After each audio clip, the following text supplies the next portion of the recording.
পুলিশের কাছে সুদেবের সব কুকীর্তি স্বীকার করে উচিত শিক্ষা দিল লাজু। সম্পূর্ণ জানতে হলে দেখতে থাকো। গল্পের শুরুতেই দেখা যায় অনুভব কিছুতেই লাজুর পাশ থেকে সরবে না, আর এমনটাই বাড়ির সবাইকে জানিয়ে দেয়।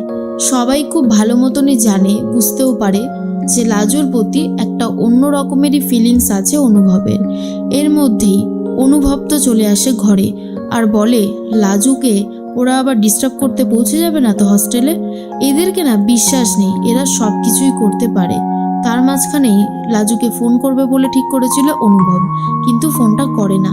তারপরে চলে আসে বনলতা আর বলে অনুভব কেন এইসব ঝামেলার মধ্যে নিজেকে জড়াচ্ছ? এগুলোর কি খুব দরকার আছে? ছাড়ো না, দরকার নেই এসব ঝামেলার। এরপরে অনুভব বলে আমি কি করব আর কি করব না সেটা কি আমি তোমার কাছ থেকে শিখবো?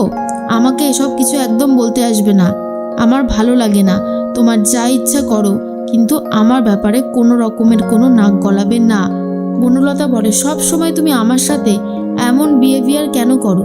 আমারও তো কষ্ট হয়, সেটা তুমি বোঝো না?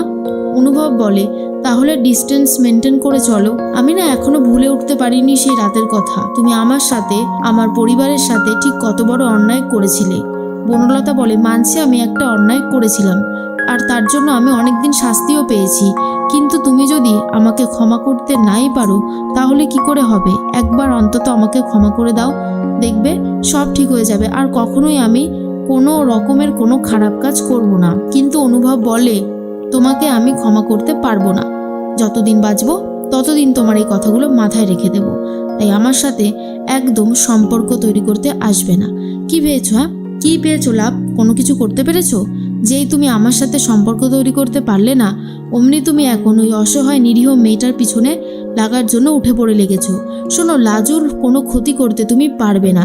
যতক্ষণ আমি বেঁচে আছি আমি কাউকেই লাজুর কোনো ক্ষতি করতে দেব না, বিশেষ করে ওর পড়াশোনায় তো নাই। তাই বলছি এসব বেকার চেষ্টা করে কোনো লাভ হবে না, তুমি কিছু করে উঠতে পারবে না। আর এটা শোনার পরে বনলতা বলে তুমি শুধু শুধু আমাকে ভুল বুঝছো। তুমি এইসব বলে আমাকে আর ছোট করো না অনুভব। কিন্তু অনুভব বলে তুমি অলরেডি ছোট হয়ে গেছো, কারণ আমি তোমাকে চিনে গেছি।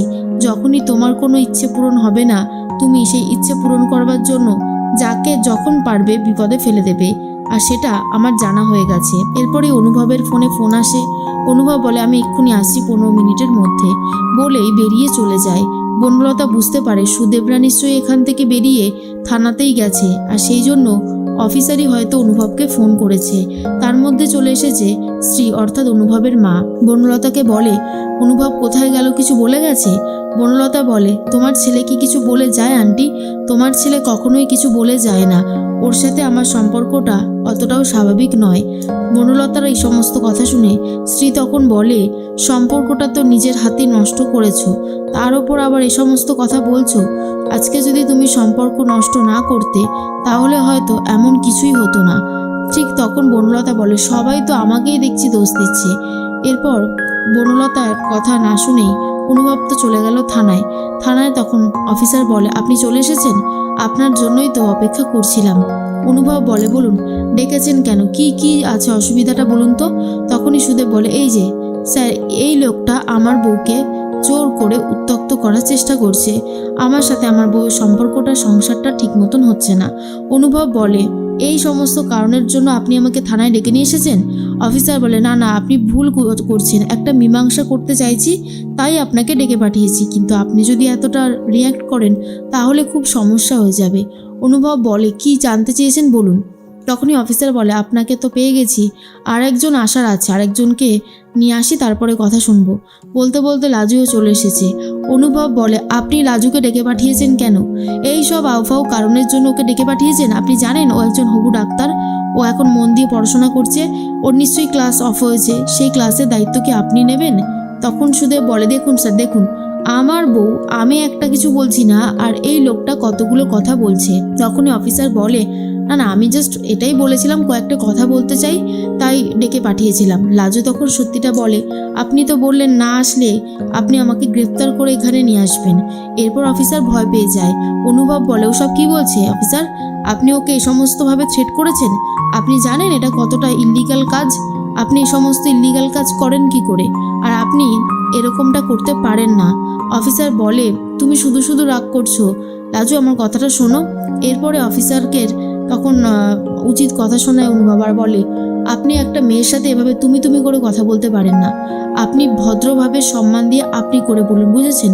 এরপর লাজুকে সিস্টার বলে সম্বোধন করে আর বলে, সিস্টার আপনি দয়া করে এখানে বসুন। এরপর বলুন তো ব্যাপারটা ঠিক কি হয়েছে। যতক্ষণ না বলবেন আমিও ঠিক ক্লিয়ার করে বলতে পারছি না। এরপর লাজু বলে, আমি কি বলবো, আপনি বলুন, আমি উত্তর দিই।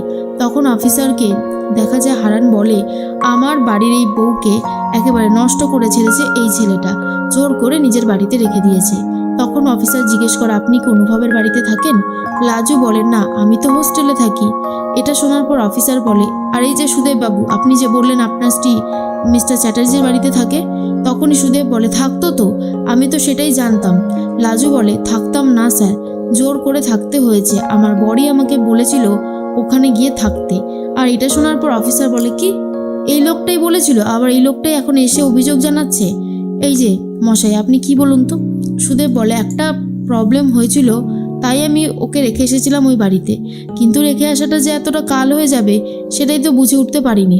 আমার বউকে নিয়ে এখন টানাটানি শুরু করেছে এই লোকটা। অনুভব বলে, মুখ সামলে কথা বলবে, না হলে কিন্তু তোমার অবস্থা আমি এখানেই খারাপ করে দেব। লাজু বলে, আমি হোস্টেলে থাকি, হোস্টেলে থেকেই পড়াশোনা করি, আর আমি ওনাদের বাড়িতে থাকতাম, কিন্তু এখন আর থাকি না। কমলা বলে, গ্রামে ফিরে যেতে বলছি সেটাও যাচ্ছে না। আমার ছেলের সাথে কোনোভাবেই সংসার করতে চায় না ওই মেয়ে। লাজু তখন বলে, কেন করব?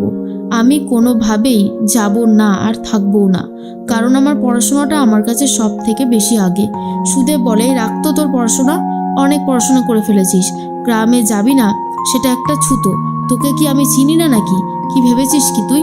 তখনই সুদেবের এই সমস্ত কথা শুনে অনুভব বলে, এই সুদেব, মুখ সামলে কথা বলবে, উল্টো পাল্টা কথা বলবে না। লাজু তখন বলে, আমি ওই বাড়িতে কেন ফিরে যাব না, আর কেন আমি তোমার সাথে সংসার করব না? তাহলে আমি এক কাজ করি, আমি পুলিশকে সবটা জানিয়ে দিই, তারপরে পুলিশই বিচার করবে কে ঠিক আর কে ভুল।